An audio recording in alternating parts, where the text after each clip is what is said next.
ഞാൻ സൂസൻ. ഇപ്രാവശ്യം കുറച്ച് ചിന്തിക്കാനുള്ള ഒരു കാര്യമായിട്ടാട്ടോ ഞാൻ വന്നേക്കണത്.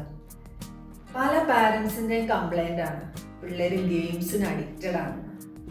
അവർ പിള്ളേരെ ഉപദേശിച്ചു നോക്കും, വഴക്കു പറഞ്ഞു നോക്കും, എവിടെ വല്ല കാര്യമുണ്ടോ? ഇതെല്ലാം കാണുമ്പോൾ ഇടയ്ക്കാണെങ്കിൽ ഞാൻ എൻ്റെ ചെറുപ്പകാലത്തെ പറ്റി ആലോചിച്ച് പോകാറുണ്ട്. അതായത് ഒരു ഹൈസ്കൂളിലൊക്കെ പഠിക്കണ പ്രായം വരെ പഠിത്തത്തിൻ്റെ വലിയ ടെൻഷനും കാര്യങ്ങളൊന്നുമില്ല. സ്കൂൾ വിട്ട് വന്നു കഴിഞ്ഞിട്ടുണ്ടെങ്കിൽ അടുത്ത പിള്ളേരുടെ കൂടെ പെൺകുട്ടികളുടേതായ ചില കളികളൊക്കെ ഉണ്ട്. കല്ലുകളി, സാറ്റ് കളി, ടീച്ചർ കളി, ഇട്ടൂലി, ഇതൊക്കെ കളിച്ചിങ്ങനെ നടക്കും. ആൺപിള്ളേരാണെങ്കിൽ അവരുടെ സ്റ്റാറ്റസ് ഗാഡ്ജറ്റുകളായ ഓലപ്പന്ത്, ഗോലി, പമ്പരം, ടയർ, ഇതൊക്കെ വെച്ചിട്ട് ഇവന്മാരെയും കളിച്ചൊക്കെ നടക്കും. ആർക്കും ഒരു അഡിക്ഷനും ഇല്ല, പാരൻസിനാണെങ്കിൽ ഒരു കംപ്ലൈൻറ്റും ഇല്ല. പക്ഷെ ഇപ്പോൾ കാലം മാറി, ടെക്നോളജി ഭയങ്കരമായിട്ട് അഡ്വാൻസ്ഡ് ആയി. നമ്മുടെ പിള്ളേരുടെയൊക്കെ വിരൽത്തുമ്പിൽ തന്നെയുണ്ട് ഇഷ്ടംപോലെ വിനോദ ഉപാധികൾ.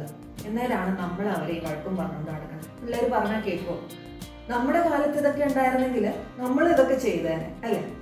പിന്നെ ഒരു കാര്യം എന്താണെന്ന് വെച്ചാൽ, നമ്മളുടെ പ്രായത്തിലുള്ള പല പാരൻസുമാണ് ഇതുപോലെയുള്ള കമ്പനികളിലൊക്കെ ജോലി ചെയ്യുന്നത്, ഗെയിംസ് ഒക്കെ ഉണ്ടാക്കാനായിട്ട്. അതേപോലെ ചിലപ്പോൾ നമ്മുടെ മക്കളും ഭാവിയിൽ ഇതുപോലെയുള്ള ഈ ഒരു ഗെയിമിംഗ് ഫീൽഡിലേക്കൊക്കെ പോയെന്ന് വരാം. ഗെയിമിംഗ് എന്ന് പറയുന്നത് വലിയൊരു ഇൻഡസ്ട്രി തന്നെയാണ് ഇപ്പോൾ. അപ്പോൾ എനിക്ക് പാരൻസിനോട് പറയാനുള്ളത്, നമ്മൾ നമ്മുടെ മക്കളെ വഴക്ക് പറയുന്നതിന് മുൻപ് ആദ്യം തന്നെ നമ്മളൊന്ന് ആലോചിക്കണം, നമ്മുടെ മക്കൾ ഇപ്പോൾ വളർന്നു വരുന്ന ഈ ഒരു കാലഘട്ടത്തെ പറ്റിയിട്ട്. പ്രത്യേകിച്ച് ഇപ്പോൾ ഈ കഴിഞ്ഞ 2-3 മാസങ്ങളായിട്ടുള്ള ആ ഒരു ടൈം പീരീഡ്. അതായത് നമുക്ക് പുറത്തൊക്കെ പോയി കളിച്ച് നടക്കേണ്ട പിള്ളേരാണ് ഫ്രണ്ട്സിൻ്റെയൊക്കെ കൂടെ. നമുക്ക് അവരെ പുറത്ത് വിടാൻ പറ്റണില്ല അല്ലേ? അവരെല്ലാം വീടിൻ്റെ അകത്ത് ഇങ്ങനെ അടച്ചു വെച്ചുകൊണ്ടിരിക്കുകയാണ് നമ്മൾ. അവരെന്ത് ചെയ്യും? പിള്ളേർക്ക് പലതരം ഹോബികളുണ്ടായിരിക്കും. എത്ര സമയം പക്ഷെ അവരത് ചെയ്യും?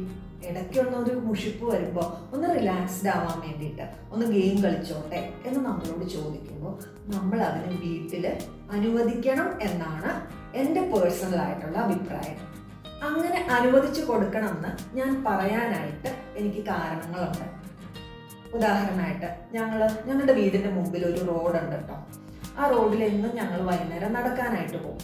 അപ്പോൾ അവിടെ നടക്കാൻ പോകുമ്പോൾ സ്ഥിരം കാണുന്ന ഒരു കാഴ്ചയാണ്, ഒരു 4-5 ആൺപിള്ളേർ, ടീനേജ് പ്രായമുള്ള പിള്ളേർ, അവർ ആ റോഡ് സൈഡിൽ ഇങ്ങനെ നിരന്നിരിപ്പുണ്ടായിരിക്കും. എല്ലാവരും ഗെയിംസ് കളിയാണ്.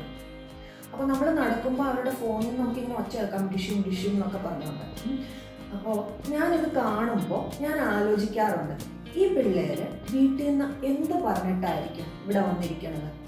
സ്പെഷ്യൽ ക്ലാസ്സെന്നോ ട്യൂഷനെന്നോ അല്ലെങ്കിൽ കമ്പൈൻഡ് സ്റ്റഡിന്നോ എന്തെങ്കിലുമൊക്കെ പേര് പറഞ്ഞ് ഇറങ്ങിയേക്കണമായിരിക്കും. കാരണം മണിക്കൂറുകളോളം ഇവരിവിടെ ഈ റോഡ് സൈഡിൽ അവർ ചെലവഴിക്കുന്നുണ്ട്. പിന്നെ ഇങ്ങനെയുള്ള ഈ ഒരു കൂട്ടുകെട്ട് ചിലപ്പോൾ ഭാവിയിൽ അത് പല ദുശീലങ്ങളിലേക്കും കൂടെ വഴി നയിച്ചേക്കാം. അതായത് പുകവലിയോ, അല്ലെങ്കിൽ ആ പുകവലി മാറി പിന്നെ ആ വലികളുടെ സ്വഭാവം തന്നെ മാറും. അപ്പോൾ പല ദുസ്വഭാവങ്ങളുടെയും ഒരു LKG എന്ന് പറയുന്നത് ഇങ്ങനെയുള്ള കൂട്ടുകെട്ടുകളൊക്കെ ആയിരിക്കും. അപ്പോൾ എനിക്ക് പാരൻസിനോട് പറയാനുള്ളത്, നമ്മൾ നമ്മുടെ പിള്ളേർക്ക് വീട്ടിൽ തന്നെ കുറച്ച് ഗെയിമൊക്കെ കളിക്കാനുള്ള സ്വാതന്ത്ര്യം കൊടുത്തില്ലെങ്കിൽ, ഈ ഒരു ഏജ് ആയിട്ടുള്ള പിള്ളേരാണെങ്കിൽ അവർ നമ്മളറിയാതെ അവർ പുറത്ത് പോയിട്ട് ഇത് പലതും ചെയ്യും. അപ്പോൾ അതിലും നല്ലത് നമ്മുടെ ഒരു കൺവെട്ടത്ത് തന്നെ അവരിതൊക്കെ ചെയ്യണത് തന്നെയല്ലേ? പക്ഷെ ഇതെല്ലാം അനുവദിച്ചു കൊടുക്കുമ്പോഴും നമ്മൾ പാരൻസ് ശ്രദ്ധിക്കേണ്ട ചില കാര്യങ്ങളുണ്ട്. ഒരു ഗെയിംസിനോടും പിള്ളേർക്ക് അഡിക്ഷൻ ഉണ്ടാവാതെ നോക്കുക. അവരൊന്നിനും അടിമപ്പെട്ടു പോവാതിരിക്കാൻ നമ്മൾ ശ്രദ്ധിക്കണം. പിന്നെ വലിയ ടാസ്കുകളൊക്കെ കൊടുത്ത് അതൊക്കെ ജയിക്കാൻ വേണ്ടിയിട്ടുള്ള ഗെയിംസൊക്കെ ഉള്ളത് നമുക്കറിയാലോ. നമ്മളെപ്പോഴും അവെയർ ആയിരിക്കണം എന്തൊക്കെ ഗെയിമുകളാണ് ഇപ്പോൾ അവൈലബിൾ ആയിട്ടുള്ളത്, പിള്ളേർ എന്തൊക്കെയായിരിക്കും കളിക്കണം. അപ്പോൾ വലിയ ടാസ്കും കാര്യങ്ങളൊക്കെ ഉള്ള ഗെയിംസ് അതൊന്നും അനുവദിക്കാതിരിക്കുക. പിന്നെ ഭയങ്കര വയലൻ്റ് ആയിട്ടുള്ളത് പറഞ്ഞിട്ട് കാര്യമില്ല. ഇപ്പോൾ ഉള്ള ഭൂരിപക്ഷം ഗെയിംസിലും അതായത് വെടിവെക്കുക, കൊല്ലുക, ജയിക്കുക, ഒരിക്കലും നമ്മൾ തോക്കാതിരിക്കുക, ഇതൊക്കെയാണ് അതിൻ്റെ ഒരു കണ്ടന്റ് എന്ന് പറയുന്നത്. അപ്പോൾ അതുമൊക്കെ ഒന്ന് ഒരു കുറച്ച് കുറവുള്ള ഗെയിംസൊക്കെ നോക്കി കളിക്കാനായിട്ട് നമ്മളവരെ സമ്മതിക്കുക. ഇതെല്ലാം പതുക്കെ നമ്മുടെ മക്കളുടെയൊക്കെ സ്വഭാവ രൂപീകരണത്തിന് വരെ കാരണമായേക്കാം. പിന്നെ പല പാരൻസും ചെയ്യണ കാര്യമാണ്, പിള്ളേരുടെ ശല്യം ഉണ്ടാവാതിരിക്കാൻ വേണ്ടിയിട്ട് അതങ്ങ് അനുവദിച്ചു കൊടുക്കും. കുറച്ച് നേരം ഇരുന്ന് കളിച്ചോട്ടെ, നമുക്ക് നമ്മുടെ ജോലി ചെയ്യാം. പണ്ട് ഞാനും ഇത് ചെയ്യുമായിരുന്നു കേട്ടോ. അപ്പോൾ എന്താ കുഴപ്പമെന്ന് വെച്ചാൽ അവരതങ്ങ് മുതലാക്കും. പിന്നെ അവർ പതുക്കെ അതിനോട് അങ്ങൊരു അഡിക്ഷൻ ആയി പോകും. അപ്പം അങ്ങനെ നമ്മൾ പാരൻസ് ചെയ്യരുത് എന്നാണ് എൻ്റെ അഭിപ്രായം. എൻ്റെ വീട്ടിലുണ്ടായ ഒരു കൊച്ചു കാര്യം കൂടെ പറഞ്ഞിട്ട് ഞാൻ വേഗം നിർത്താം കേട്ടോ. അതായത് എൻ്റെ മോനൊരു 8ാം ക്ലാസ്സിലൊക്കെ പഠിക്കുന്ന സമയത്ത് അവൻ സ്കൂൾ വിട്ട് വരുമ്പോൾ ഇതുപോലെ ഞാൻ ഗെയിംസ് കളിക്കാനായിട്ട് സമ്മതിക്കുമായിരുന്നു. ഓക്കെ, സ്കൂൾ വിട്ട് വന്നു കഴിയുമ്പോൾ ഒരു അരമണിക്കൂർ സമ്മതിച്ചു കൊടുക്കും. അപ്പോൾ അത് അവൻ കളിക്കും. കുറച്ച് ദിവസങ്ങളൊക്കെ കഴിഞ്ഞപ്പോഴത്തേക്ക് എനിക്ക് മനസ്സിലാവാൻ തുടങ്ങി ഈ ഗെയിമിൻ്റെ സമയമൊക്കെ ഇങ്ങനെ കൂടി വന്നു. അതിനോടൊരു അഡിക്ഷൻ, അതായത് സ്കൂൾ വിട്ട് വരുന്നത് തന്നെ ഈ ഗെയിം കളിക്കാൻ വേണ്ടി വരണമല്ലോ എനിക്ക് തന്നെ ഫീൽ ചെയ്ത് തുടങ്ങി. പിന്നെ ഇവർക്ക് ഫ്രണ്ട്സിനെയൊക്കെ വിളിച്ചിട്ടുണ്ടെങ്കിൽ വർത്തമാനം പറയാനുള്ളത് ഈ ഒരു കാര്യത്തെപ്പറ്റി മാത്രം. ഇവരുടെ ഇൻ്റർനാഷണൽ കാര്യങ്ങൾ ഇതൊക്കെ ആണ്, ഈ ഗെയിം മാത്രമേ ഉള്ളൂ. അപ്പോൾ ഞാൻ വാൺ ചെയ്തു തുടങ്ങി, നിർത്തിക്കോ, സമയം കുറച്ചോ, എവിടെ ഒരു രക്ഷയില്ല. അത് കഴിഞ്ഞ് ഞാൻ പറഞ്ഞു ഞാൻ ഈ ഫോണിൽ നിന്ന് ഈ ഗെയിം എടുത്ത് കളയുമെന്ന് പറഞ്ഞു. ഒരു കാര്യമില്ല. പിന്നെ ഒരു ദിവസം സ്കൂളിലോട്ട് വന്നപ്പോൾ അവന് മുമ്പിൽ വെച്ച് ഞാൻ തന്നെ ആ ഗെയിം അങ്ങ് ഇൻസ്റ്റാൾ ചെയ്തു. അവന് ഭയങ്കര വിഷമമായിപ്പോയി. കണ്ണൊക്കെ ഇങ്ങനെ നിറഞ്ഞു വന്നത് ഞാൻ ഓർക്കണ്ട. ഒന്നും വേണ്ടിയില്ല കേട്ടോ. കഴിഞ്ഞ ഒരാഴ്ചത്തേക്ക് പുള്ളി ഭയങ്കര ഇറിറ്റേറ്റഡ് ആയിരുന്നു. ഞാൻ മൈൻഡ് ചെയ്യാൻ പോയില്ല. അത് കഴിഞ്ഞ് ഒരു 2-3 ആഴ്ചയൊക്കെ കഴിഞ്ഞപ്പോൾ അവൻ തന്നെ എൻ്റെ അടുത്ത് വന്നിട്ടോ, അമ്മ എന്താടാ, അമ്മ ഗെയിം അങ്ങ് അൺഇൻസ്റ്റാൾ ചെയ്ത് കഴിഞ്ഞാൽ നന്നായിട്ടാണ്. ഓ അതെയോ, അതന്നെ, എനിക്കിപ്പോൾ പഠിക്കാനൊക്കെ നിറയെ സമയം കിട്ടുന്നുണ്ട്. മറ്റേ അതിനൊന്നും സമയമില്ലായിരുന്നു.